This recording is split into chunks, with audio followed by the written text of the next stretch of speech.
Sir आज जो है आप लोग काला दिवस मना रहे हैं, क्यों काला दिवस मना रहे हैं आज?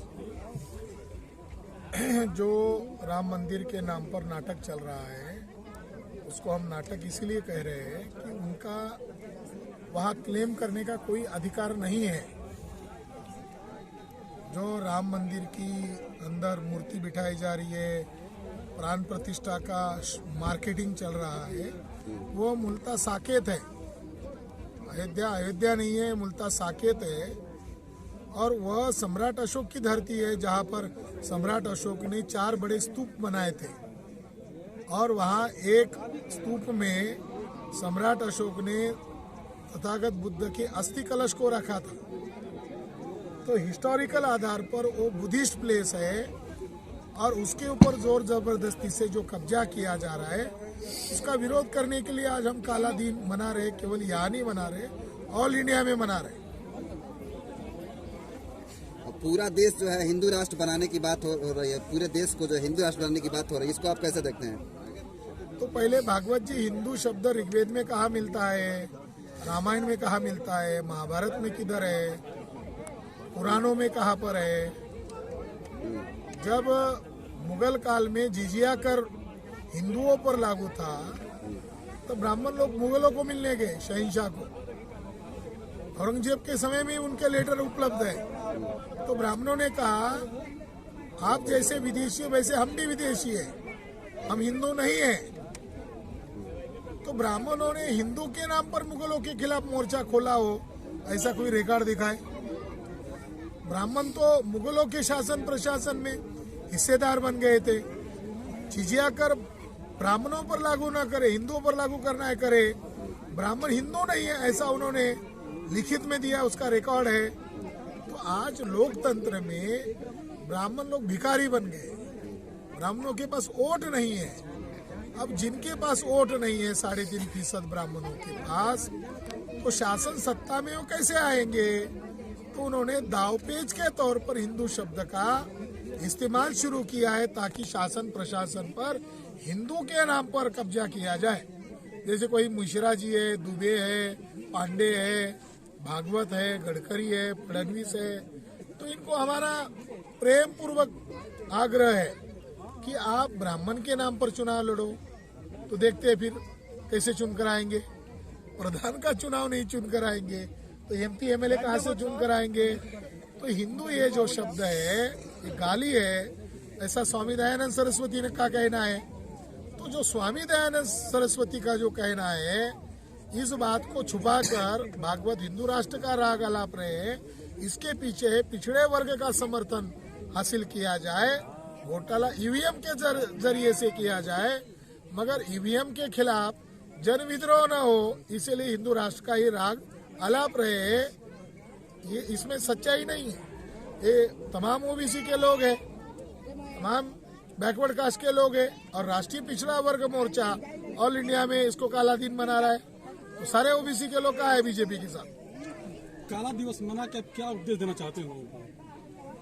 ये देश हमारा है, यहाँ की धरोहर हमारी पुरखों की है। तो सम्राट अशोक ने 84,000 विहार बनाए, वो कहाँ गए? आप तो पत्रकार लोग हो, आप लोगों को भी ये सवाल परेशान करता होगा कि 84,000 विहार सम्राट अशोक ने बनाए, वो कहाँ गए? तो उन्हीं को तोड़कर मंदिर बनाए गए।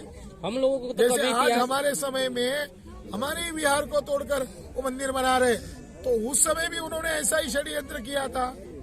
तो आज हम लोग राष्ट्रीय स्तर पर ऑर्गेनाइजेशन हमारा है, तो ये मंदिर के नाम पर ब्राह्मणवाद थोप रहे हैं।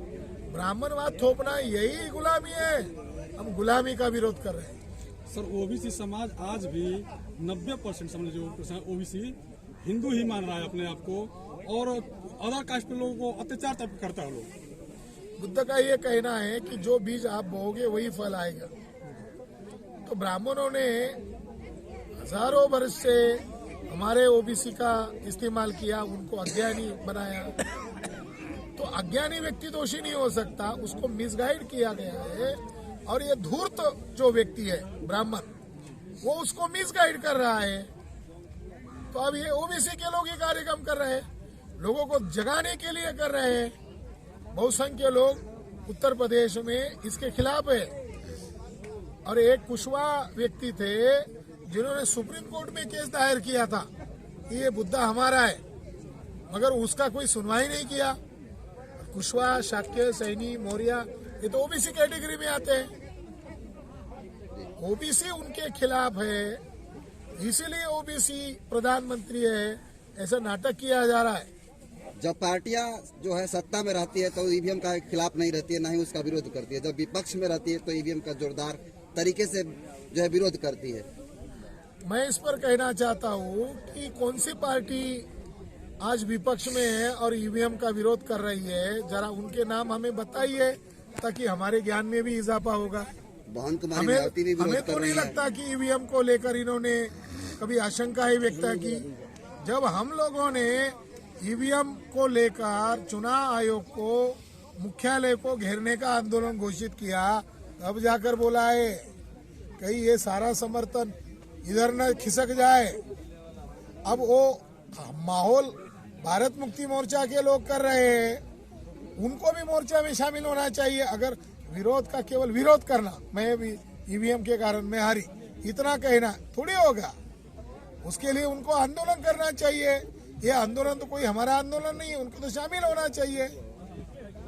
तो क्या आपको लगता है जैसे उत्तर प्रदेश में मेयर के चुनाव थे, तो वहाँ एक काजल निषाद नामक एक महिला, एक युवा महिला, वो हार गई। हारने के बाद उसने कहा कि मैं जिस सीट से चुनाव के लिए खड़ी थी उसकी वोटर की संख्या है 3.5 लाख और गिनती में आ रही है 5 लाख। तो काजल निषाद समाजवादी पार्टी की कैंडिडेट थी, तो काजल निषाद समाजवादी पार्टी की थी मगर ईमानदार थी, उसने सच को बयान किया। ये अन्य लोगों को भी मालूम था। इसके बावजूद सपा बसपा ने काजल निषाद का समर्थन अगर दिया होता तो मान लिया जा सकता था कि व्यवहारता वो ईवीएम के खिलाफ है, अगर ऐसा नहीं हुआ।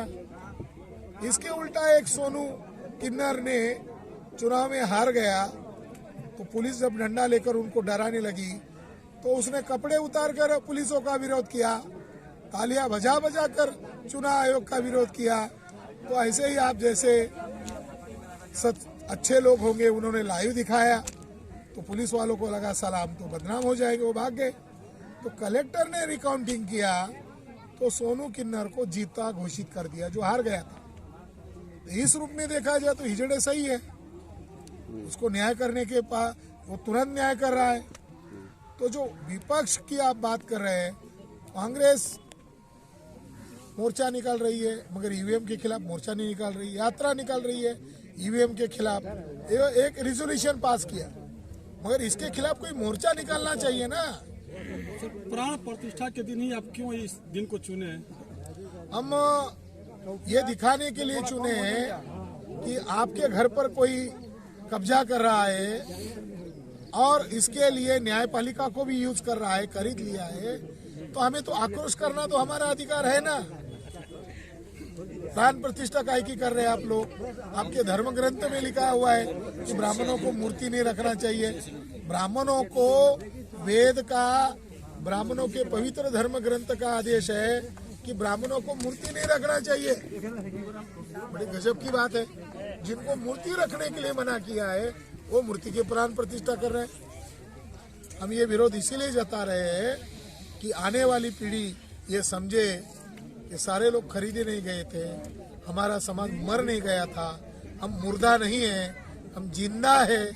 तो जिंदा होने का हमें सबूत दिखाना पड़ेगा ना, हम जिंदा है भाई। ये विरोध जिंदा होने का सबूत है। सर, आज का ही दिन जो है कि संविधान प्रस्तावना दिवस है और आज आप काला दिवस बना रहे हैं, आज अगर आज तारीख कितना है? 22। 18 तारीख से केंद्र सरकार ने दिल्ली में कर्फ्यू जारी कर दिया। 144 धारा, 144 धारा कब लगती है भाई? 18 के बाद 26 जनवरी आने वाली है। तो जो हुड़दंग मचा रहे, परमिशन लेकर कर रहे हैं क्या? हल्ला गुल्ला कर रहे हैं, लूटमाट कर रहे हैं क्या? संविधान को मान रहे हैं क्या? तो वो लोग लोकतंत्र को, लोकतांत्रिक संस्थाओं को कैप्चर कर लिया है। आज अगर हमारा विरोध होता और हमको जेल में डाला जाता, सीना चौड़ा करके हम जेल में जाते। क्यों? हम लोकतंत्र बचाने के लिए ऐसा कर रहे हैं। हम किसी को नीचा दिखाने के लिए नहीं कर रहे हैं। अगला कदम क्या होगा आप लोगों से? अगला कदम होगा 31 तारीख को सारा हिसाब किताब लिया जाएगा। आपको भी निमंत्रण है। चलिए थैंक यू सर।